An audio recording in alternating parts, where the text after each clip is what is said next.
Alright, welcome to my day 61 progression guide. So for today, we did not get a level increase. But starting out, you want to go to build, then you want to go to go, so that way you get to your artificial island. Then you want to go back to build, and then you want to hit claim, so that way you collect all your resources. Because remember, you can only hold these for 24 hours. Then for some of you, just want to remind you that your common enemies may respawn. Mine unfortunately don't respawn till tomorrow. But with it being the last day of the week, you want to check the exchange store and buy all the weekly items that you can. In my last video, I explained why I decided to pass on some and keep some others. I'm going to go ahead and upgrade the turtle house some more so I can get that cocoa matrix. But besides that, you want to do Mia's kitchen and then you want to do your bounties. Then we have vitality, starting with joint operations. So for today, we got access to Bracer's chest, a Samir and a Huma matrix. We have Shoulder's helm, a Coco and a Shiro matrix. And we have access to boots. All of these are pretty good dungeons and you might want to use a couple vitality solutions, but it's up to you. Then you want to check and see if you have any level 3 stargates. How you know is if you have 2 or more in this category. But if you have any level 2 nanofibers or booster frames, you might want to do it. Or you can do dimensional trials, but just make sure it's difficulty 5. Or you can do space-time domains, but just make sure it's difficulty 5. And if you're pressed for time, you can always do omnium beacons. Then don't forget to do your daily gifts. You want to go to the black market and talk to Hopkins. You want to go to Cetus Island and do the claw machine. Then you want to do your 2 ability trainings.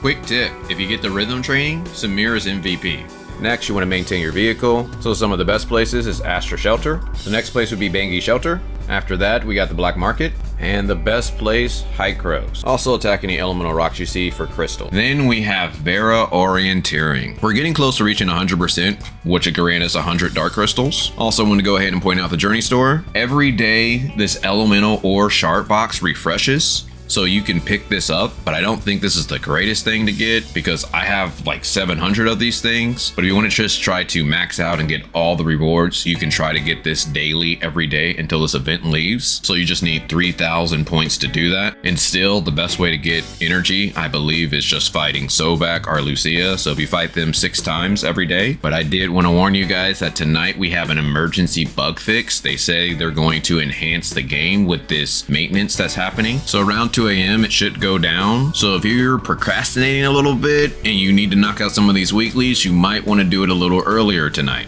On top of that, I did want to stress about the security flaw with the Tower of Fantasy launcher. I made a video yesterday, so feel free to check that out. Also, if you got into the Vera test server, you should have received an email, but you only have 2 days to confirm that you're going to be a part of the testing. So if you're one of those lucky individuals, make sure you check your email. Also, if you enjoy these daily guides, I would greatly appreciate a like so that way this can spread more on YouTube. Then you have the weekly tab. You want to make sure you're doing enough things down here so you can get everything up top, which brings us to our challenges. Now, if you're trying to do something like the Bygone Phantasm or the Wormhole, you might want to save your Mia's Kitchens to power yourself up, but just make sure you do those by the end of the day so that way you get all your resources. So starting with the Bygone Phantasm. As you see, I did put in some work, so now I'm rank 3, so I'm fighting with number 2. I'm not even trying to touch the guy at number 1 to where he got 5,600 points, plus he's on floor 360, and as you see, I'm a little lower than that. Then we got the Wormhole, so we got another endless mode and we have 5 days to complete it, so make sure you do that so that way you get that energy crystal dust. On top of that, it looks like for the 4th time in a row, we have flame vulnerability. But just to make things a little bit more interesting, they're immune to Volt. Hilarious. And we have the Ray. Today is the last day to knock out all 3 of these because you do get a lot of energy crystal dust plus crystal chunks, so make sure you do it. Frontier Clash. If you still have attempts, I recommend that you try to do this today because next week we might get another resist, and if it's Volt, that could be hurtful for quite a bit of people, so try to knock this out today if possible. Void Res. If this is a first time boss for you, you want to go ahead and knock it out. Apex League. If you're trying to reach Grand Marshal, you're going to want to put in a couple hours each day. Then we have our daily buys. So you want to go to shop, hot, then buy your 2 vitality solutions. Now this is only if you can afford it. Then we have the Commissary, starting with the Crystal Dust store. Make sure you buy your advancement modules and your booster modules for the week. Then when it comes to your Go Crystal Dust, I recommend that you buy boots, but you could consider passing, especially if you're going to do joint ops today. But if you have a good pair of boots, then you can buy hand guards, and if you have a good pair of hand guards, then you can buy whatever else you want. Then we have the weapon store. If you have some black gold, you can consider buying an extra copy of the weapon, or you could save your black gold for other limited characters added in the future.